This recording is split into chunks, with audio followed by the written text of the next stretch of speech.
have you found that the number of competent engineers in Space Station 13 has just diminished over the past, 18 months? Well, I mean, I have no room to talk. I don't know engineering. I could change a light bulb. That's about it. Sorry, Tex. So wait, what?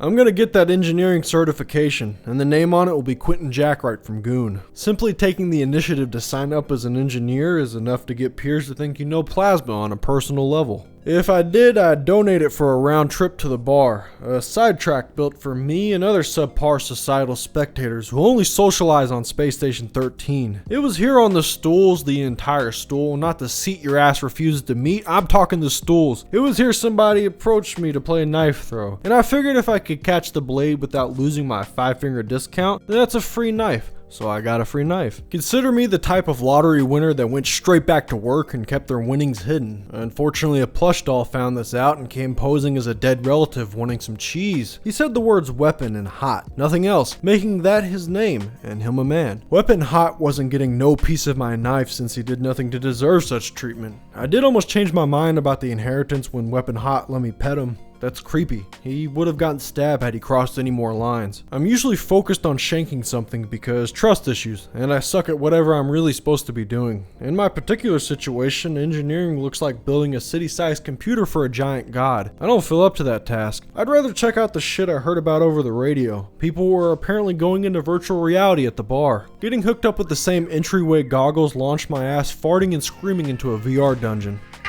In the starter pack area, you get clothes and accessory options along with one of those big, oh shit the power's out flashlights. Shining my way through the hall, the light revealed only a corpse, thus proving there is no afterlife, just VR. Eventually I discovered there was more to offer, such as an ominous note written by a mama's boy. A few moments later I saw my first living soul at the gym and another nearby, letting me know that I wish I was alone. Just kidding, this place would eat me alive. I recall in Gatlinburg having a real haunted house experience where I was behind a large group watching them absorb all the scares. I went for that strategy in this dungeon but ended up walking myself into an exploding room. Hoping it wouldn't happen again, I returned with emotional support and ran into these creatures called mimics. They're ankle-biting dogs disguised as toolboxes. They blend together well since both are household items that can be kicked pretty far. Overall, in a dungeon I enjoy tons of enemies, maybe a hint of maze, but puzzles make me feel stupid. Hell, this might just be a dance floor. That line of thinking lets me believe that this is the Wire Devil, writer of the electricity versus hand law. Then something you can't dispute.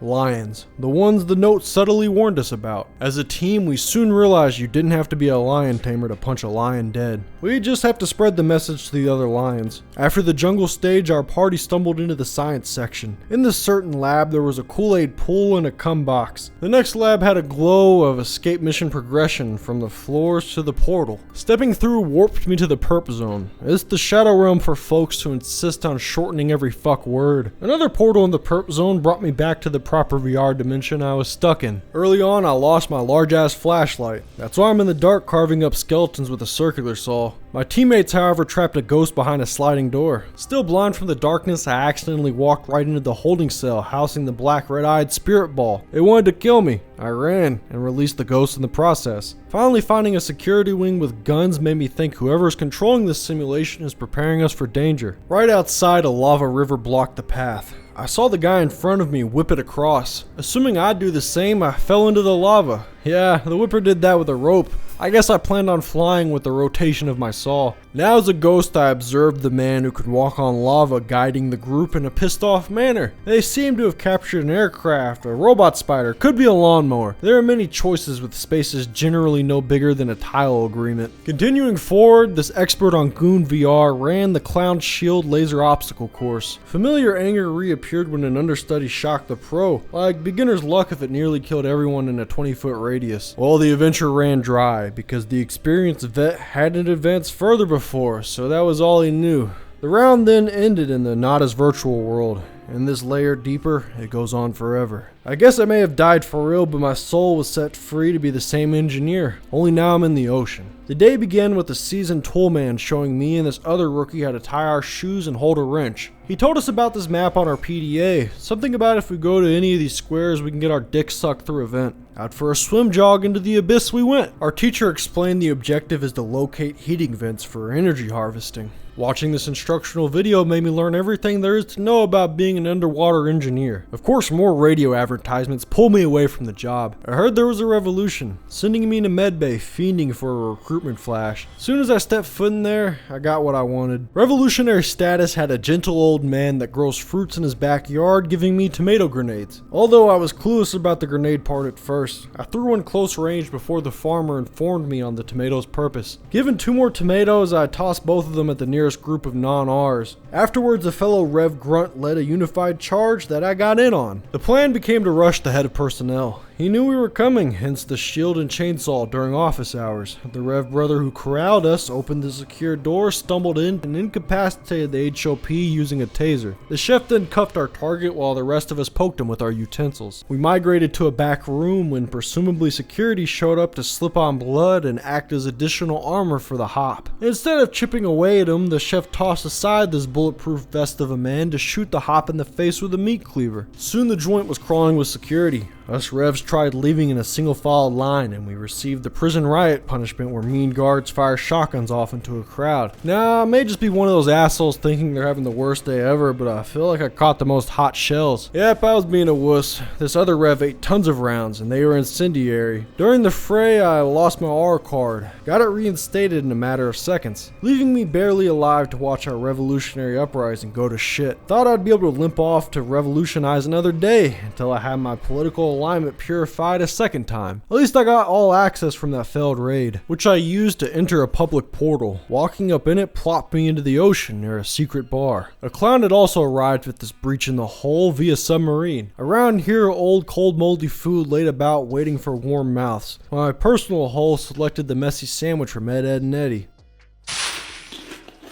The smorgasbord continued with something we all eat particles of, so might as well get the full thing out of the way. Never mind, my body refused to do anything but squish the cockroach for good measure. With our bellies full, me and the clown beat the shit out of the NPCs who've been standing still their entire life waiting for this moment. I required a bathroom break after that. In the pisser, I met a hand hanging out in green toilet water. He was a merchant, a drug dealer if you will. He could get whatever you wanted. Copped myself 2 syringes of crocodile without having to take a trip to Russia. Me and the clown shot up together. We smiled, we yawned, and we blew the fuck up. More than likely that last part was a round-ending celebratory boom and not the peak of a rotting flesh high. Okay, Quentin, me, I'm officially dead. So I'll tell you about the time Ronald Easter went to Fulp Station. Ronald was an engineer looking to expand the art storage room in order to provide a larger burial ground for the growing starving artist population. Charity work would have to be put out and smoked on later. His job was calling. On the way to the service call, someone else tried dragging Ronald to another problem. With his back against the wall, he quickly fixed the power without doing anything, and then moved on to the issue of the electrified grate. Hands free from insulated gloves, Ronald didn't heed the warning, causing those hands to get cable tied up and his eyes that function as dialogue ears to get flashed up. That's a sign you're being invited against your will to join a cult. Yeah, sorry, these 3 rounds played out the same. Man becomes an engineer but fucks off when a fun opportunity comes along. I mean, isn't that always the case? Ronald Easter proved his worth as a cultist by stealing a brain, glaring at his boys smashing, suggesting the cult make a fort out of iron and glass, beating down a firefighter moth, and helping the cult go mainstream. Actually, every sloppily outgoing cultist is responsible for having the station's crew flocking to medbay for battle. In an attempt to draft dodge, Ronald pretended to be a plant. Exposed, Ronald stabbed the HOP. In retaliation, he got shot with a laser gun and suffered a portion of a smiting from the warrior mime. The cult as a whole wasn't doing well. Many of their soldiers had fallen. The captain was their main target, and that's who Ronald became fixated on. Until he got cut real good in self-defense. The mime even got back in on the action. Ronald chose to flee when he saw a fellow cultist survivor to follow. The captain stopped chasing them when they hit the darkness of maintenance. On the lam, Ronald almost witnessed somebody get shot, but got an unloaded gun instead. Then his dumbass self nearly died because he couldn't find any air. After a hospital visit, he woke up in the locker room that prepares you for space. Once Ronald met up with surviving cultists, they discussed the captain's assassination. The discussion resulted in him going to stun palm and pummel a random geek in a lab coat. That did nothing for the culture.